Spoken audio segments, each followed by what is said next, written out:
తన మొదటి 2 సినిమాలతోనే టాలీవుడ్ ప్రేక్షకులతో పాటు హీరోలను కూడా తన ఫేవరెట్స్గా మార్చేసుకుంది గోవా బ్యూటీ ఇలియానా. నడుము అందాలతో చాలా కాలం నెట్టుకొచ్చిన బెల్లీ బ్యూటీ బాలీవుడ్లో ఆఫర్ రావడంతో ముంబై వెళ్ళింది. మొదట బర్ఫీ అంటూ ఓ హాఫ్ బీట్ సినిమాలో ఆంటీలా చూపించారు. మైతెరా హీరోలో హీరోకి తప్ప ఈ హాట్ హీరోయిన్కి క్రేజ్ రాలేదు. హ్యాపీ ఎండింగ్ అంటూ 3వ సినిమాతో కూడా ఫ్లాప్ కొట్టి తన కెరీర్ ఎండ్ అయిపోయిందనే కంక్లూజన్కి వచ్చింది.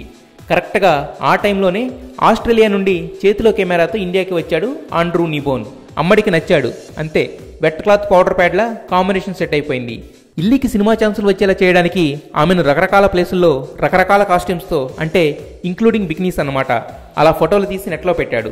నాటి కామెంట్స్ రాసి మ్యాగజైన్స్కి ఇచ్చాడు. అలా చాలా ట్రయల్స్ వేసి రుస్తుంలో క్యారెక్టర్తో పాటు హిట్ కూడా ఇప్పించడంతో బాయ్ ఫ్రెండ్స్తో కలిసి సినిమాలు చూస్తూ నెక్స్ట్ మూవీస్ కోసం మేక్ ఓవర్ అవుతుంది. అతను నన్నే కాదు నా సినిమాలను కూడా ఇష్టపడతాడు అంటూనే, కాకపోతే అన్ని సినిమాలు చూపించను, నా టాలెంట్ అర్థమయ్యేవి మాత్రమే ప్లే చేస్తా అంటుంది. ఎందుకంటే టాలీవుడ్లో చాలా సినిమాల్లో లవర్ ఫోటోషూట్స్ కంటే హాట్గా ఘాటుగా నటించేసింది కదా, అందుకే అలా ముందు జాగ్రత్తతో వ్యవహరిస్తుంది.